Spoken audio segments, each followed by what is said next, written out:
Depuis quelques années, le réchauffement climatique a un gros impact sur la banquise qui ne cesse de fondre. L'effet de serre est un des principaux responsables. Ce phénomène s'explique par le fait que le Soleil émet des ondes. À l'approche de la Terre, les rayons pénètrent dans l'atmosphère et atteignent le sol terrestre.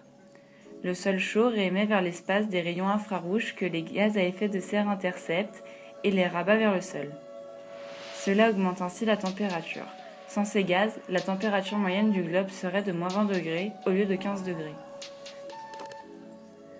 La montée des gaz à effet de serre est due à plusieurs facteurs. D'abord, elle est due à l'homme qui a engendré depuis plusieurs années beaucoup de pollution.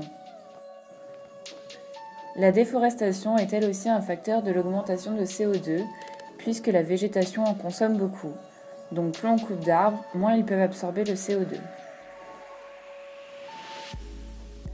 La hausse des températures, qui oscillera entre 1 et 5 degrés à l'horizon 2050, entraînera la fonte de la glace, et d'ici 2100, le niveau des océans aura augmenté de 1 mètre. Si les deux pôles fondent, alors l'eau montera de 67 cm, ce qui déclenchera des tremblements de terre, des tsunamis, des cyclones.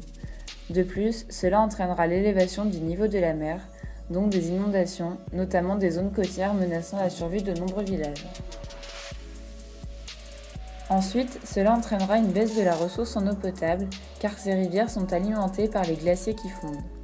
Pour finir, cela entraînera la destruction de l'habitat de la biodiversité vivant sur la banquise, c'est-à-dire les ours polaires, les phoques, les caribous, les morses, etc. L'homme doit comprendre maintenant qu'il est le seul à pouvoir réparer ses erreurs en limitant la déforestation et la pollution.